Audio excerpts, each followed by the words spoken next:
चला next example घ्या परत. इथे आपल्याला परत काय करायचं, पर्सेंटेज काढायचं, percentage of solute.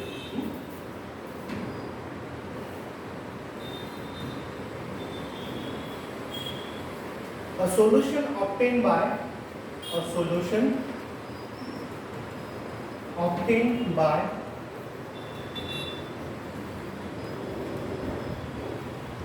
mixing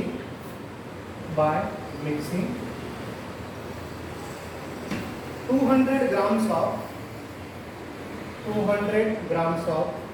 20% and 300 grams of 20% solution by weight. Solution by weight. Okay.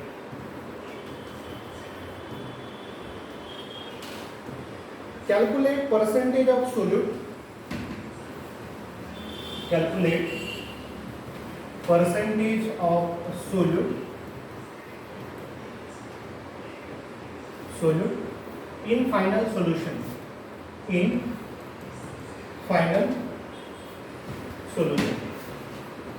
Final ठीक आहे.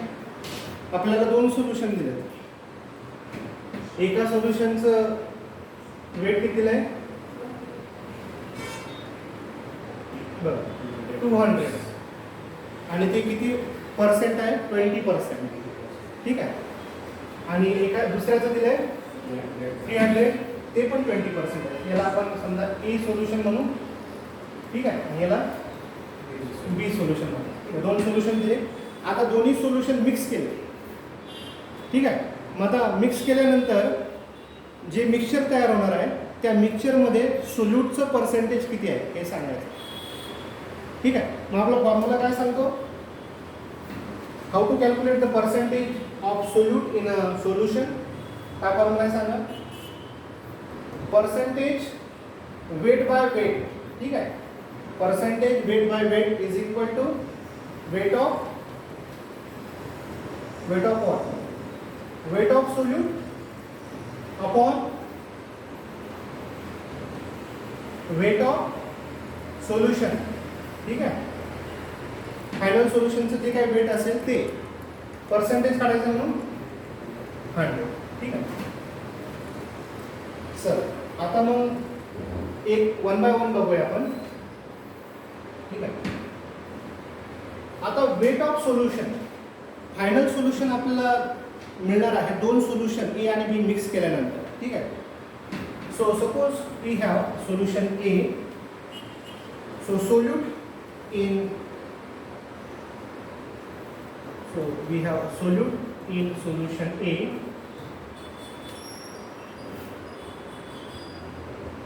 सोल्यूट इन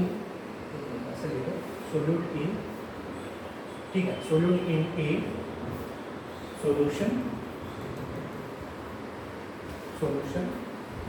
किती ग्राम आहे सोल्युशन 20 ग्राम ऑफ 30%. तर 20%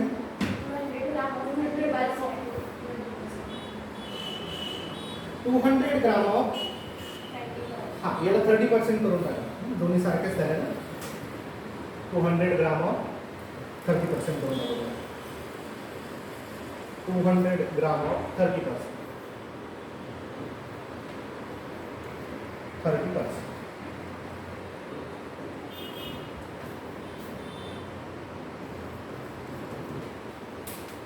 हां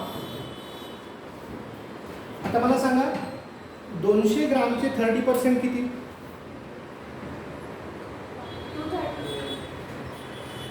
200 ग्रामचे 30%. 100 ग्रामचं 30% म्हणजे किती? हां 100 ग्रामचं 30% म्हणजे 100 पैकी 30. 100 पैकी 30. जर 100 पैकी 30 तर 200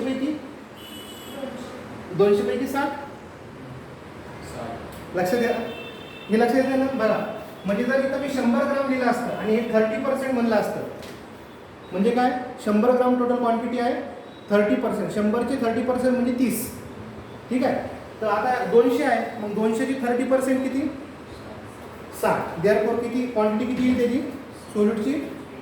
60 ग्राम. ठीक आहे. आता हे 60 ग्राम काय झालं मला सांगा. It is nothing but quantity of solute in solution ए. म्हणजे याच्यामध्ये इतकं क्वांटिटी सोल्यूटची आहे. 200 पैकी 60 काय आहे? सोल्यूट आहे. ठीक आहे. आता सोल्युशन बी घेऊया. Solute in B solution.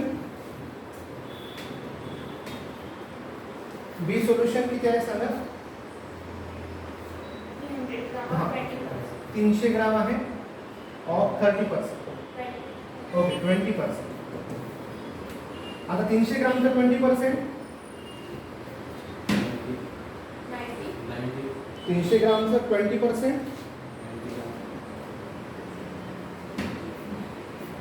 बरं 100 साठी 20% म्हणजे 20. आता किती आहे ते? 3 दुने 6 म्हणजे किती?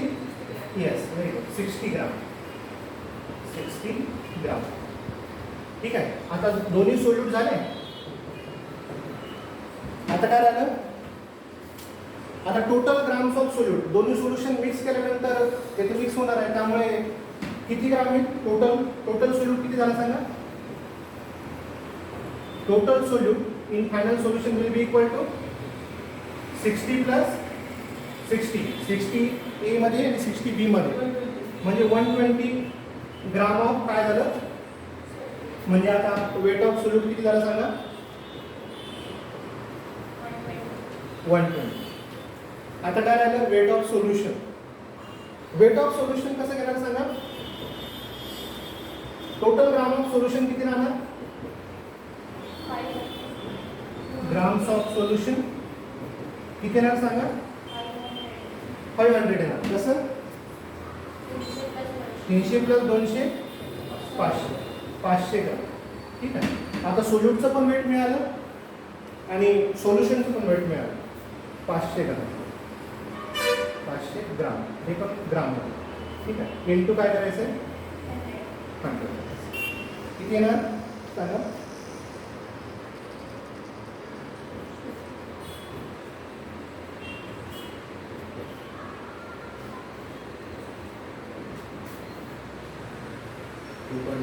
Hmm?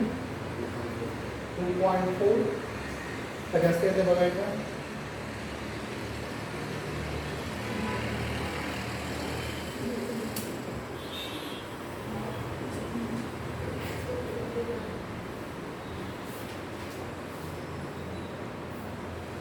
किती ना 5 दुने 10, 5 1 5, 5 दुने 10. ठीक आहे. किती राहिले सांगा. हां 2 राहिले 20 झाले. ठीक आहे. 5 दुने 5 चौक 20 मीन्स 24. ठीक आहे. 24 येणार. आता 24 into 1 24. therefore 24%. Your answer will be 24.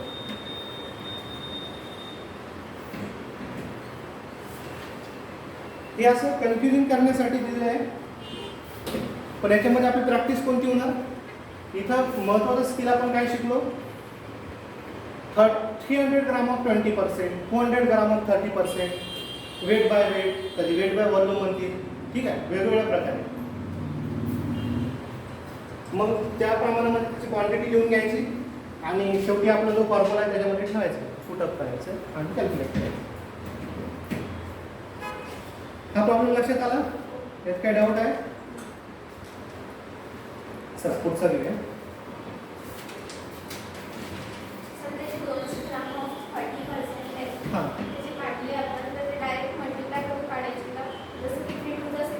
हां हां तसंच आहे. डायरेक्ट मल्टिप्लाय करायचं किंवा ॲक्च्युअल कसं आहे कोरलेट आहे. इतक्यासाठी इतकं तर याच्यासाठी किती क्रॉस मल्टिप्लाय करायचं. जसं आपण स्टॉकिओमेट्रीमध्ये केलं तसं. म्हणजे 100 म्हणजे 30% म्हणजे 100 साठी 30. तर मग 200 साठी किती. मग क्रॉस मल्टिप्लाय केलं 3 दुने 6. हा शून्य ॲज अ डेट शून्य आहे. ठीक आहे. किंवा मग असं ओरली केलं तरी चालेल डायरेक्ट कॅल्क्युलेट न करताना. 100 साठी 30% म्हणजे 30 ग्राम. 200 साठी 3 दुने 6 म्हणजे 60 ग्राम. ठीक आहे.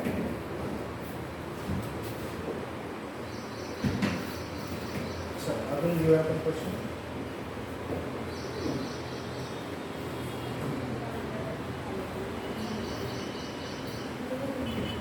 कॅल्क्युलेट मोल fraction of radon. Calculate question द्या सगळ्यांनी. कॅल्क्युलेट. बघा तुमच्या क्लास नोट जसे व्यवस्थित बनतील तितकं तुम्हाला त्याला फेअर करायला सोपं जाईल. ठीक आहे.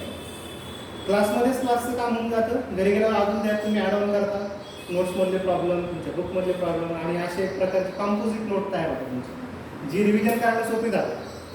नाही तर मग आपण लिहिलं काही ह्या वहीमध्ये लिहिलं त्या वहीमध्ये लिहिले पटपट रिवाईज करायला सोपं एका ठिकाणी मटेरियल राहत नाही. कॅल्क्युलेट मोल फ्रॅक्शन ऑफ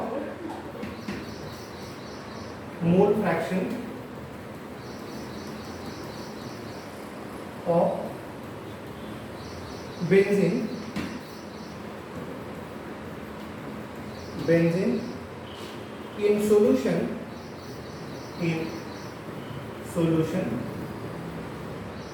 containing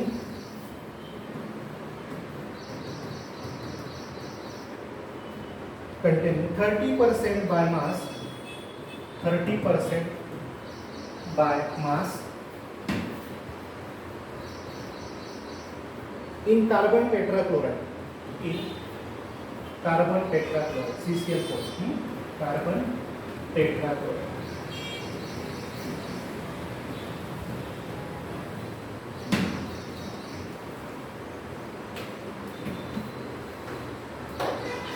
ठीक आहे.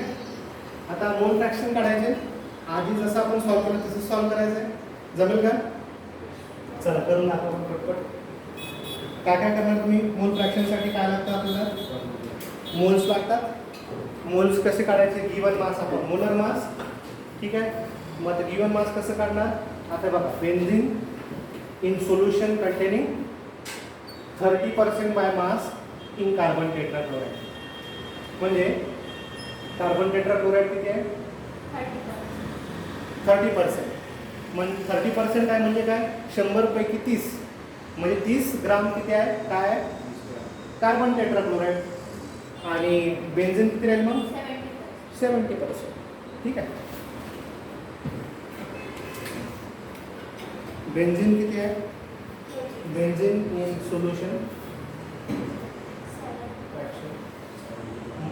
calculate mole fraction of benzene in solution containing 30% by mass in carbon tetrachloride. म्हणजे बेन्झीनचं आहे. ठीक आहे.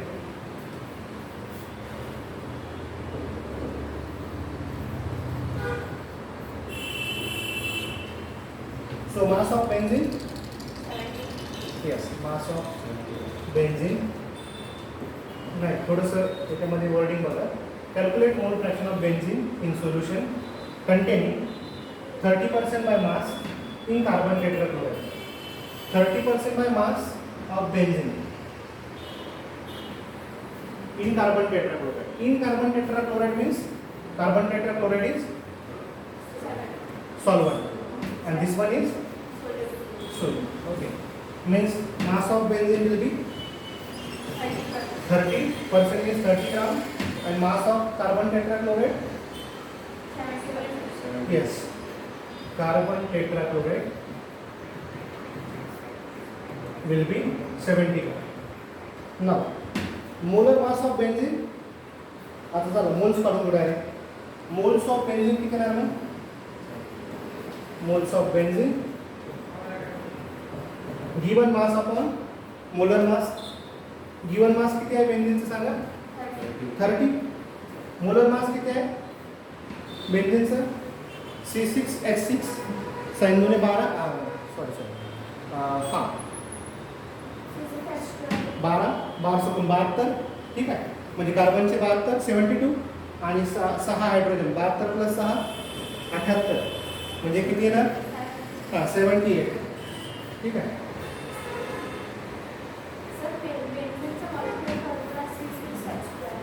नाही ना, C6H12 कसा बेन्झीन? बेन्झीन C6H6 बेन्झीन बेन्झीनचा पर्टिक्युलर फॉर्म्युला विसरले का सगळे? नाही ना, ते ग्लुकोजमध्ये 12 हायड्रोजन ग्लुकोजमध्ये. बेन्झीनचा काय फॉर्म्युला आहे? C6H6. म्हणजे 6 कार्बन आणि 6 हायड्रोजन. ठीक आहे. एका कार्बनचं किती आहे? 12. 12 सकून 72, म्हणजे 72 कार्बनचे झाले आणि हायड्रोजन 6. एका हायड्रोजनसाठी 1, म्हणजे 72 आणि 6 78 है ना. म्हणजे मोलर मास ऑफ बेन्झीन किती येणार मग? 78. Given mass upon molar mass will give you मोल. किती मोल येणार सांगा? चला करा पटपट, तुम्हाला करायचा प्रॉब्लेम हा.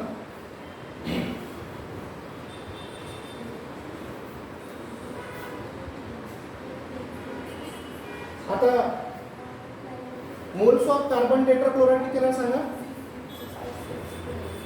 Moles of carbon tetrachloride CCl4 will be equal to given mass. Given mass किती आहे कार्बन टेट्राक्लोराइडचा? 70. आणि मोलर मास किती आहे कार्बन टेट्राक्लोराइडचा? CCl4. कॅल्क्युलेट करता येईल?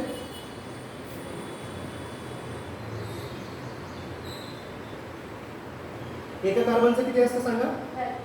प्लस किती क्लोरीन आहे सांगा? 4 into. एका क्लोरीनसाठी किती असतं?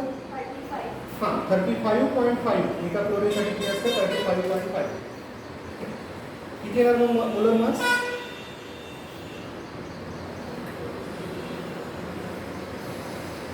हे येणार तुमचं 154. 154 ग्राम पर मोल. ठीक आहे. आता फक्त 154 इथं ठेवायचं. 154. ठीक आहे. चला मोल सांगा. मोल्स ऑफ बेन्झीन किती आहे?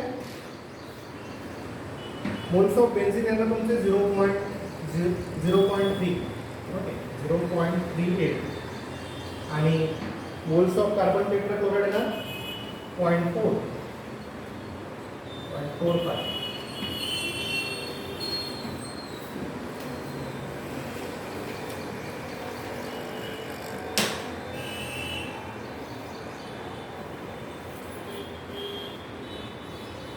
सर याच्या पुढे काय स्टेप असते आपली सांगा? याच्या पुढची स्टेप काय? अप्लाय द फॉर्म्युला फॉर मोल फ्रॅक्शन. मोल फ्रॅक्शन ऑफ बेन्झीन काढायचं आहे. Total number of moles of solution. आता सोल्युशनचे मोल म्हणजे काय? सोल्यूटचे मोल प्लस सॉल्व्हंट मोल, दोघांचे ॲडिशन करायचे. इथे लिहू का? Total moles of solution will be equal to 0.38 plus 0.45. कितना है? It will become 0.840. कितना है?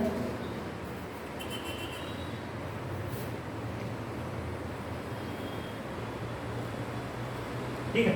हे झाले आपले मोल्स ऑफ सोल्युशन. आता फॉर्म्युला अप्लाय करा. फॉर्म्युला काय सांगतो आपल्याला? मोल fraction of benzene will be equal two moles of benzene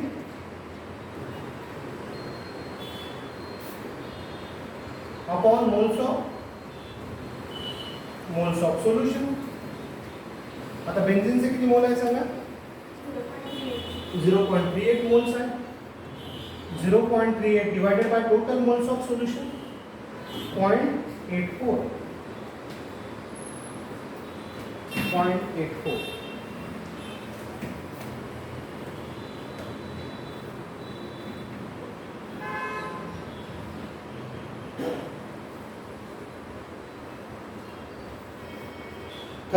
divided by 8. 38 divided by 8. ठीक आहे. आता त्याला काय करायचं मग? हां, आपण एक डिजिट याला इकडं सरकवलं, त्याचप्रमाणे इकडे सरकवलं नाही, त्यामुळे 0 देऊन टाकायचं आहे. 0 पॉईंटमध्ये आन्सर येईल. ठीक आहे. 38 8ने 38ला भाग जातोय का?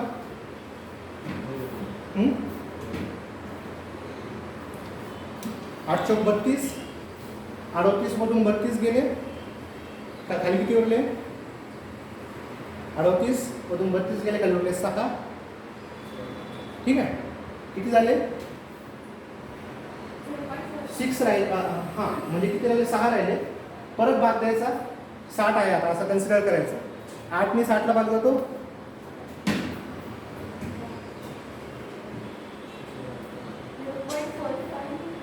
हां 0.45, हां 0.45 हे झाले. हे काय झालं सांगा, मोल फ्रॅक्शन ऑफ बेन्झिन. आता जर बेन्झिनचं मोल फ्रॅक्शन 0.45 आहे तर काय कॅल्क्युलेट करायचं, बेन्झिन इन सोल्युशन. आता जर मी याच्या पुढे आणखी म्हणलं, जर बेन्झिनची मोल फ्रॅक्शन 0.45 आहे तर कार्बन टेट्राक्लोराइडची किती?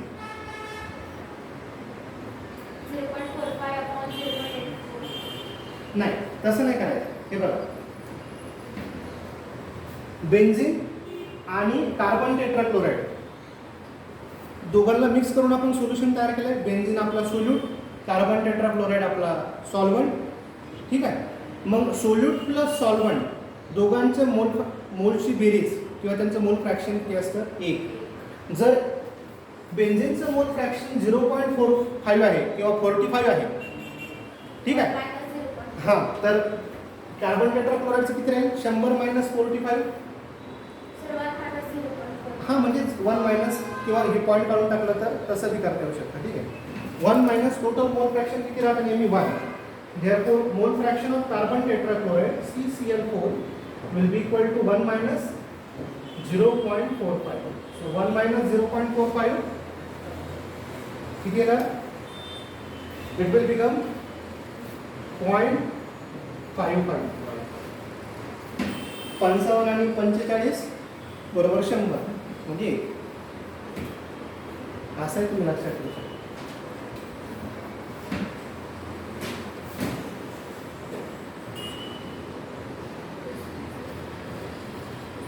इथपर्यंत आले सगळ्यांचं.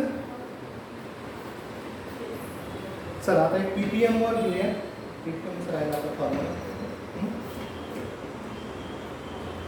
पीपीएम म्हणजे किती सांगितलं तुम्हाला फॉर्म्युला, बघा पीपीएमचा काय सांगितलं, लिहिला का फॉर्म्युला, हां हाऊ मच 10⁶ सांगितलं होतं का. पीपीएम म्हणजे 10⁶. ठीक आहे. पुढचा प्रॉब्लेम जातो आपला पीपीएम वर आहे.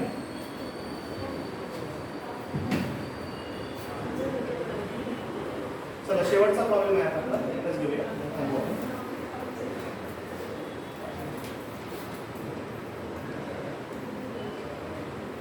when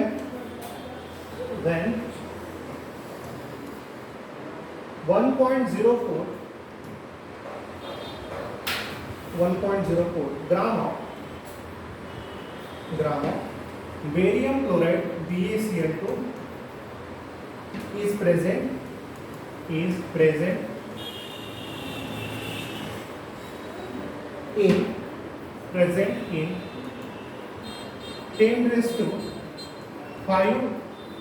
gram solution. 5 gram solution. The concentration of solution is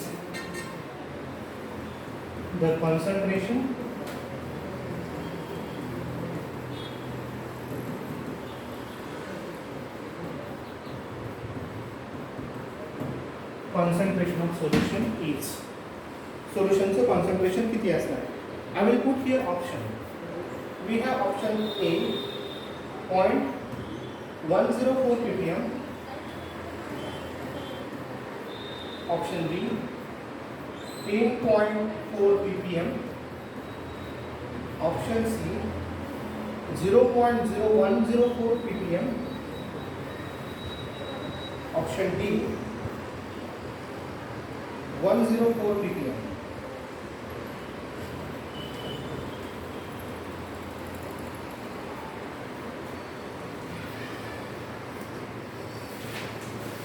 ppm साठी काय फॉर्म्युला सांगितलंय,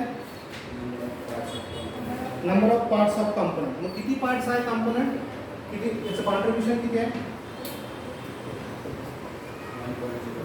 1.04 ग्राम और parts of barium chloride is present in how much gram of solution 10⁵ gram of solution.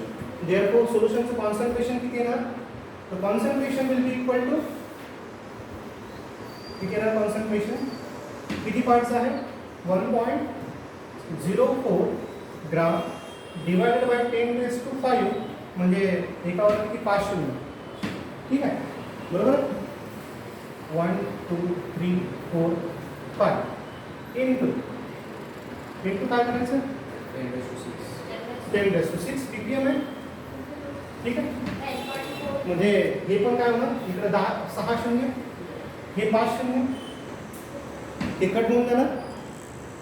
ठीक आहे हे खाली एकच राहणार फक्त आणि तिकडं 1 शून्य राहणार म्हणजे 10 राहणार. 10 मग 10 इंटू 1.0 म्हणजे हे किती येणार? हे तेवढंच येणार 10 डिवायडेड बाय 1 म्हणजे किती ppm? It will become same 1 point how much? 10.4 ppm. लक्षात येते सगळ्यांच्या? हे कसं आलंय? हे इकडे 5 झिरो आहे, इकडे नाही 6 झिरो आहे, इकडे 5 झिरो आहे. याचे सगळे 5 चालले जाणार. याचे किती शिल्लक राहणार? 1 शिल्लक राहणार म्हणजे हे 10 राहणार है ना बरोबर आहे. मग 10 इंटू 1.04 किती होणार ते? 10.4. ठीक आहे divided by 1 again it will same 10.4 आहे का आपल्याकडे ऑप्शन मध्ये? यानंतर option B is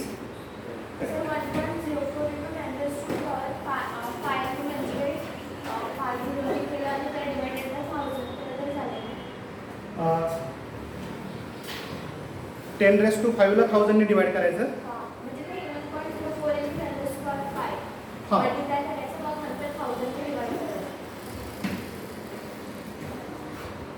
Here we have all option in ppm. Therefore 10⁶ ppm मधून काढायचं म्हणून 10⁶ ने मल्टिप्लाय करायचं. त्याच्यात येते तसं आन्सर.